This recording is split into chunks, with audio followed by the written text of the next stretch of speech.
brought to you by Palvi Agrico. आता शेतीसाठी जे काही लागणार ते घरपोच मिळणार, तेही मोबाईलच्या एका क्लिकवर. आता तुम्ही म्हणता तो नागपूरचा नाही, ठीक आहे.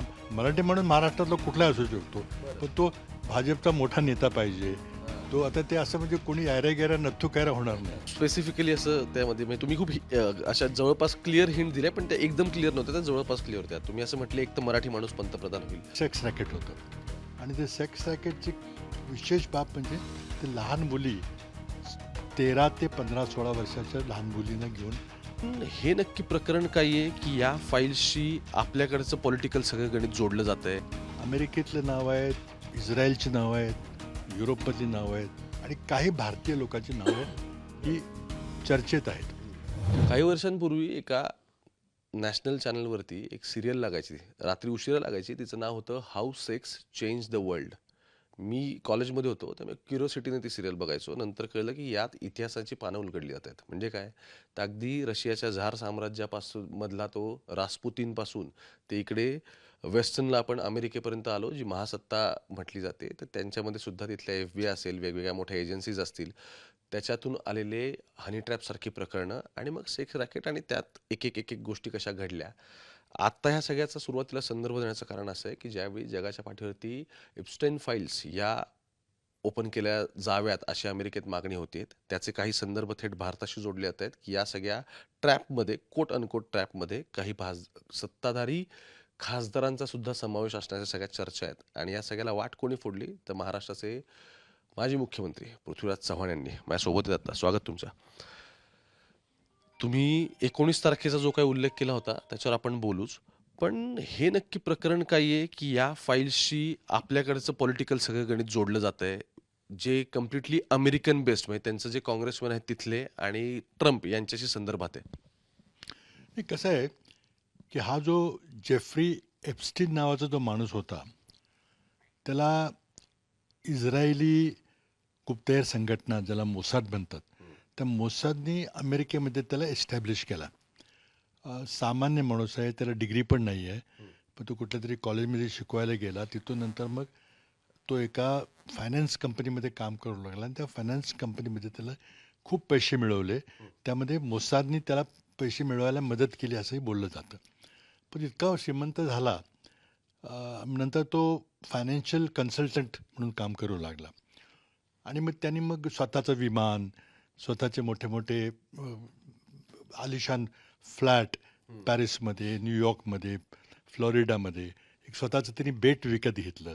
त्या बेटावर त्यांनी बरेचसे काही आलिशान असे पॅलेसेस बांधले आणि या सगळा प्रकार सुरू केल्यानंतर तो अल्पवयीन मुलींना आपल्या सापळ्यात ओढायचा त्यांनी प्रयत्न केला आणि त्यातून त्यांनी हनी ट्रॅप केला. जगातले बरेच मोठी माणसं त्याच्या संपर्कात येत होती, कारण तो पार्टी देणं, लोकांना गोळा करणं, एकमेकाची तर ओळखी करून देणं, असा सगळा धंदा करत होता. त्यामुळं त्याच्याशी आपण जर ओळख म्हणजे त्याच्याशी संपर्क ठेवला तर आपले बऱ्याच मोठ्या लोकांची ओळखी होतील वगैरे, अशा लोकांनी. त्यामुळं काही ते लोक जायची. पण ॲक्च्युली त्याचं होतं ते एक सेक्स रॅकेट होतं आणि ते सेक्स रॅकेटची विशेष बाब म्हणजे ते लहान मुली 13 ते 15 16 वर्षाच्या लहान मुलींना घेऊन तो करत होता हे सगळे धंदे. आणि त्यामध्ये काही लोक, मोठे लोक, त्यामध्ये राजकीय लोक असतील किंवा मोठे सेलिब्रिटीज असतील किंवा मोठे उद्योगपती असतील, हे थोडे त्यात अडकले. प्रेसिडेंट ट्रम्पचे अनेक फोटो त्याच्याबरोबरचे आहेत आणि प्रेसिडेंट ट्रम्पनी तो माझ्या ओळखीचा होता किंवा त्यांच्याशी भेटत असे अशाला कधी काही दिना नाही म्हटलेलं आहे. त्यानंतर काही प्रकरणं उघड आली. काही मुलींनी, त्याच्या पालकांनी पोलिसमध्ये तक्रार केली. त्याची चौकशी झाल्यावर त्याला अरेस्ट केलं, त्याला शिक्षा दिली. मग तो 13 महिने शिक्षा भोगून बाहेर आला आणि त्यानंतर मग हळूहळू हे किती प्रकरण गंभीर आहे हे अमेरिकेत लोकांच्या समोर आलं. बिल गेट्स, मायक्रोसॉफ्टचे मालक, जगातला एक स्वतः श्रीमंत माणूस, त्यांनी कबूल केलं की या माणसाच्या माझ्या मैत्रीमुळं माझा घटस्फोट झाला, हे त्यांनी स्वतः सांगितलं. नंतर पुन्हा बिल क्लिंटनचं त्यामध्ये नाव आहे. तर बिल क्लिंटनची कीर्ती माहिती आपल्याला, मोनिका लेविन्स्की प्रकरण वगैरे. प्रेसिडेंट ट्रम्पचं त्यामध्ये फोटोग्राफ्स वगैरे आहेत, सगळे आहे. इतकंच नव्हे तर इंग्लंडचे राजपुत्र प्रिन्स अँड्र्यू यांचंही त्यात नाव गोवलं गेलं. एका मुलीने त्यांच्यावर थेट तक्रार केली की ह्यांनी माझं लैंगिक शोषण केलेलं आहे वगैरे अशी तक्रार केली. तो खटला चालला. मग त्याची आउट ऑफ कोर्ट सेटलमेंट झाली आणि त्या प्रिन्स अँड्रूनी $15 मिलियन त्या मुलीला दिले. $15 मिलियन. आणि हे सगळं उघड आहे, म्हणजे सगळं ॲडमिटेड आहे. आणि नंतर तिथं इंग्लंडला तो परत गेल्यावर तिथले बादशाह जे किंग चार्ल्स आहेत त्यांनी आपल्या धाकट्या भावाच्या सगळ्या शाही पदव्या, त्याची सगळी पेन्शन, त्याची तनखा सगळं बंद करून टाकलं आणि तो आता सामान्य नागरिक म्हणून काम करतोय. ह्या सगळ्या गोष्टी उघड झालेल्या आहेत की हे खरं आहे. त्या मीनवाईलमध्ये अमेरिकेमध्ये बरीच लिबरल सोसायटी आहे, सगळं काय तिथं चालतं. त्यामुळं काही विशेष काही कोणी काही लक्ष देत नाही असल्या प्रकरणाकडे. पण लहान मुलींच्या बाबतीत जेव्हा प्रश्न येतो, बाल यौन शोषण जेव्हा होतं तिथं मात्र ते फार गंभीरतेने पाहिलं जातं. आता जेव्हा ही गोष्ट पुढे आली की बरेचसे राजकीय नेते यामध्ये अडकलेले आहेत आणि किंवा त्यांना हनी ट्रॅपमध्ये पकडलेलं आहे आणि त्यांना कॉम्प्रोमाइज केलेलं आहे या माणसानं, कारण तो इस्रायल सरकारकरता एका दृष्टीने काम करत होता. तेव्हा अमेरिकेमध्ये खूप मोठा प्रक्षोभ झाला आणि विशेषतः अमेरिकेच्या राष्ट्रपतीच्या निवडणुकीमध्ये हा मुद्दा पुढे आला. लोकांनी विचारायला सुरुवात केली ट्रम्पनं की तुम्ही जर राष्ट्रपती झाला तर तुम्ही हे सगळे कागदपत्र खुले कराल का, कोणी कोणी त्या मुलींचं लैंगिक शोषण केलेलं आहे वगैरे. तर ते म्हटले हो मी नक्कीच करेन. पण ते निवडून आल्यानंतर मग ते जरा टाळाटाळ करायला लागले आणि त्यामुळं मग ते प्रकरण पुन्हा चिघळत गेलं. तेवढ्यामध्ये काय झालं, या एप्स्टीनला शिक्षा झाली एका प्रकरणामध्ये, ह्याच प्रकरणामध्ये, जेलमध्ये होता तो. आणि त्याला जेलमध्ये टाकलं. तर जेलमध्ये आता तो फारच गंभीर काहीतरी गोष्टी सांगू शकेल कारण त्याला सगळं माहिती आहे. म्हणून लोकांना थोडीशी भीती वाटली की आता काय काय स्फोट करेल तो. आणि मग अचानकपणे एक दिवस तो न्यूयॉर्कच्या हाय सिक्युरिटी प्रिझनला असताना तो मेला असं सांगितलं गेलं. आणि मग त्यात सांगितलं की यांनी फास लावून तो मेला. आता तो इतका हाय सिक्युरिटी प्रिझन होता की त्याला फास लावायला त्याला दोरी कुठनं मिळाली, तेव्हा हे कसे त्याने बनवले, कसं केलं. तिथं सगळे CCTV कॅमेरे लागले होते. नेमक्या त्याच वेळेला CCTV कॅमेरे बंद पडले. एक्सप्लेनेशन वाचलं मी आता खरं. तर त्यामध्ये लोकांचं म्हणणं आहे की ह्याला मारलं म्हणून, कारण यातून काही तो गौप्यस्फोट करेल, पुन्हा ब्लॅकमेल करेल म्हणून मारलं. आणि काही लोकांची नावं सुद्धा गेली की त्यावेळचे तथाकथित जे प्रमुख मंडळी होते पॉलिटिकली त्यांनी याला मारलं असं बोललं जातं, चर्चा आहे. ते प्रकरण आणखी चिघळलं की मग ह्याच्याकडे काय माहिती होती, मग कोण कोण माणसं आहेत आणि कुठल्या मोठ्या राजकीय सत्ताधारी व्यक्तींनी मुलींचं शोषण केलं, हे त्याच्याबद्दल कुतूहल निर्माण झालं.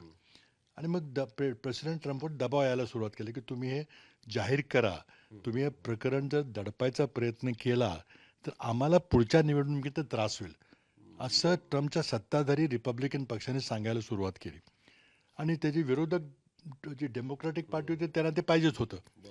पण त्यामुळे मग असं शेवटी झालं की दोन्ही पक्षाचे लोक म्हटले की नाही हे प्रकरण आपल्यावर शेकेल, सगळ्यांच्यावर शेकेल, आणि म्हणून हे आपण सगळे पेपर प्रकाशित केले पाहिजेत. आणि मग ट्रम्पच्यावर प्रेशर आलं की तुम्ही हे लपवू नका, आता हे सगळे पेपर प्रकाशित करा. ते सगळे कागद जे आहेत ते अमेरिकेच्या कायदा मंत्री, म्हणजे ज्याला अटर्नी जनरल म्हणतात, त्या बाईंच्याकडे आहेत. पण शेवटी इतका दबाव वाढला की राष्ट्रपती ट्रम्पना ते मान्य करावं लागलं. आणि शेवटी मग त्यांनी 19 नोव्हेंबरला त्यांच्या संसदेमध्ये, ज्याला US काँग्रेस म्हणतात, त्या US काँग्रेसच्या दोन्ही सभागृहांनी एक कायदा पास केला, ज्या कायद्याचं नाव आहे एप्स्टीन फाईल्स ट्रान्सपरन्सी ॲक्ट. हा 19 नोव्हेंबरला राष्ट्रपती ट्रम्पने सही केली आणि तो कायदा झाला. आता तुम्ही जर कायद्यामध्ये काय आहे हे जर माहिती असेल तर तुम्ही सहज गुगल केलं, हे एप्स्टीन फाईल्स ट्रान्सपरन्सी ॲक्ट केलं तर सगळी त्यातली माहिती कळेल. त्यामुळे मी काही नवीन सांगतोय की मला काही गुप्त माहिती असं काही नाही, हे सगळी पब्लिक डोमेनमध्ये असलेली माहिती आहे. तर त्यामध्ये काय म्हटलेलं आहे की तुम्ही 30 दिवसाच्या आत सर्वच्या सर्व कागदपत्र रिलीज केले पाहिजेत. ते कागदपत्र डाउनलोडेबल फॉर्मॅटमध्ये पाहिजेत, सर्चेबल फॉर्मॅटमध्ये पाहिजेत. त्यातलं कुठलंही नाव तुम्ही ब्लॅकआउट करायचं नाही, सगळे नावं आली पाहिजेत. फक्त जे लहान अल्पवयीन मुली असतील त्यांची नावं आली पाहिजे नाही. ते समजा एखादा फोटो असेल तर त्याचं तोंड काळं करून ते ओळखणार नाही असं करा. ते आपण नॉर्मल प्रायव्हसीच्या दृष्टीनं प्रिकॉशन घेतो. पण कुणीही मोठा राजकीय नेता किंवा एखादा मोठा बिझनेसमॅन किंवा एखादा सेलिब्रिटी असं आहे आणि त्याचं रेप्युटेशन खराब होईल म्हणून तुम्ही बिलकुल लपवायचं नाही, असं कायद्यात नोंद केलेली आहे. आणि 19 डिसेंबर का, तर हा कायदा 19 नोव्हेंबरला पास झाला आणि त्यामध्ये 30 दिवसाची लिमिट आहे, बरोबर 1 महिना आहे. आणि असं तिथं अमेरिकेत बोललं जातं की 19 तारखेला सगळा हा गौप्यस्फोट होईल. तोपर्यंत काल परवा त्यांनी 90,000 फोटोग्राफ्स रिलीज केलेत, 20,000 ईमेल्स रिलीज केलेत. आणि त्यामुळे ही माहिती सगळी येणार आणि ते कोणाचं नाव लपून राहणार नाही, किंवा एखादा मोठा माणूस आहे तो आपलं नाव लपवून टाकेल. पण मग मला हेच विचारायचं आहे की ह्या सगळ्याचा आपल्या सत्ताधाऱ्यांची थेट लिंक कशी आहे? त्याला असं झालंय की आता हे कागदपत्र कोणाकडे आहेत, तर ते जवळजवळ 200-250-300 खासदार तिथले आहेत. तर त्यांना ते माहिती उपलब्ध आहे. त्यांनी काही पब्लिक नाही केलेली. आणि काही 100 सेनेटर्स आहेत, त्यांना ही माहिती आहे. आता ही माणसंच शेवटी आहेत आणि त्यातून काहीतरी थोडीशी माहिती लीक होते. तर तिथल्या काही ज्या राजकीय वेबसाईट आहेत त्यांनी काही नावं दिलेली आहेत आणि त्यातली मग आणखी बरीचशी अमेरिकेतले नावं आहेत, इस्रायलची नावं आहेत, युरोपमधली नावं आहेत आणि काही भारतीय लोकांची नावं ही चर्चेत आहेत. ते विस्परमध्ये चर्चेत आहेत. आणि सत्ताधारी त्यामध्ये मी एवढं म्हटलेलं आहे की काही आजी माझी खासदार आहेत. जास्त काही बोलणं योग्य ठरणार नाही, पण चर्चा आहे आणि त्याचे परिणाम भारताच्या राजकारणात गंभीर परिणाम होतील अशी एक अटकल आहे, म्हणजे असं वाटतंय. आणि त्यामुळे मी म्हटलं की जर मोठे परिणाम झाले अगदी वरिष्ठ पातळीपर्यंत, तर मग सत्ता बदल झाला तर मग आता तो काही काँग्रेसचा कोणी नेता होणार नाही पंतप्रधान, भाजपचाच होईल. आणि त्यामध्ये मग जर भाजपकडे जर पाहिलं आपण एक राजकीय दृष्टिकोनातून, तर मग नागपूरचे माणसांचा तिथं क्लेम दिसतो, म्हणून मी मराठी माणूस म्हणून उल्लेख केला होता. नाही, पण आता मला त्याच्याकडेच यायचं आहे पॉईंटकडे की तुम्ही खूप स्पेसिफिकली असं त्यामध्ये म्हणजे तुम्ही खूप अशा जवळपास क्लिअर हिंट दिल्या, पण त्या एकदम क्लिअर नव्हत्या, त्या जवळपास क्लिअर होत्या. तुम्ही असं म्हटलं एक तर मराठी माणूस पंतप्रधान होईल, दुसरं होऊ शकतो ठीक आहे. पण आता तुमचं असं म्हणणं आहे की तो आता तुम्ही म्हणता तो नागपूरचा नाही, ठीक आहे. मराठी म्हणून महाराष्ट्रातला कुठलाही असू शकतो, पण तो भाजपचा मोठा नेता पाहिजे. तो आता ते असं म्हणजे कोणी यायरा गेरा नथू कायरा होणार नाही. मग भाजपचा नेता कुठला आहे, कोण आहे मराठी नेता, किंवा देशातला कोण नेते हे सोडले तर आता म्हणजे त्या रेसमध्ये असणारी कोण माणसं आहेत, ते आपल्यासमोर आहेत, डोळ्यासमोर माणसं आहेत, त्यातलं असू शकतं असं माझं म्हणजे मला सांगायचं काय होतं की मोठा बदल होऊ शकतो. पण मला आता राजकारणात तुम्ही आहातच, माझं म्हणणं आहे की तुमचा हा रेफरन्स अमेरिकेपासून सुरू होतो आणि तो देशाच्या तख्तापर्यंत जातो. या सगळ्या संदर्भात तुमच्या काही लिंक्स भाजपच्या लोकांसोबत सुद्धा आहेत का, किंवा त्यांच्यासोबत तुम्ही बोललेला आहेत का, किंवा ते इनपुट्स तुमचे आहेत का? नाही, बिलकुल नाही. भाजपचे बिलकुल लिंक नाहीत. ही माझी सगळी जी माहिती आहे, जी ओपन माहिती आहे, ती वेबसाईटवर सगळ्यांना उपलब्ध आहे. म्हणजे ते सुब्रमण्यम स्वामीला उपलब्ध आहे, मला उपलब्ध आहे. तुम्ही उद्या एप्स्टीन फाईल्स ट्रान्सपरन्सी ॲक्ट केलं ते सगळं गुगलवर तुम्हाला सगळं सापडेल. या तारखा वगैरे कधी कोणाकोणी नाव आहे सगळं सापडेल. आता आणखी काय दिसणार आहेत त्याच्याबद्दल स्पष्टता नाही आहे. त्याबद्दल काय आहे की काही वेबसाईट ज्या पॉलिटिकल गौप्यस्फोट करण्यामध्ये प्रसिद्ध आहेत आणि त्यांना कुठलं तर त्यांचे लिंक असतात तिथल्या अमेरिकन पॉलिटिकल एस्टॅब्लिशमेंट, त्यांच्या वेबसाईटवर काही नावं आलेली आहेत. त्यांची नावं तुम्ही वाचलेली कोणती तिथली? आता ते नाव मी सांगणार नाही. एवढंच मी म्हटलं होतं की आजीबाजी खासदार आहे, त्याच्यापेक्षा जास्त काही बोलणं उचित ठरणार नाही. त्याचा भारतीय राजकारणावर परिणाम होऊ शकतो. पण आता शेवटाकडे चालले म्हणून यातले एक दोन महत्वाचे मुद्दे. नागपूरचा माणूस काल पुण्यात आला होता, त्यातलं एक म्हणजे 2 नागपूरच्या माणसांची कायम चर्चा असते. गडकरी असतात आणि दुसरे CM असतात महाराष्ट्रातले, आणि जे सत्तेशी संबंधित आहेत, बरेच वर्ष नागपुरात ॲक्टिव्ह आहेत. एक त्यातले महापौर राहिलेत, आता मुख्यमंत्री पदावर आहेत. तर एक कायम देशाच्या राजकारणात पण होते, भाजपचे राष्ट्रीय अध्यक्ष राहिले, आता सुद्धा चांगल्या पदावरती ते आहेत. तर यांच्यामधलं काही स्पेसिफिकली तुम्ही नाव घेऊ इच्छिता? बिलकुल नाही, मी घेणार नाही. ते योग्य नाही. मला माझं एक अटकल अशी आहे, जी तुम्हालाही माहिती आहे की भाजपमध्ये जर काही नेतृत्व बदल करायचा झाला तर कोण माणसं पुढे दिसत आपल्याला. तर एक जण अमित शहा आहेत, एक योगी आहेत, पण हे आमचे नागपूरची मंडळी आहेत.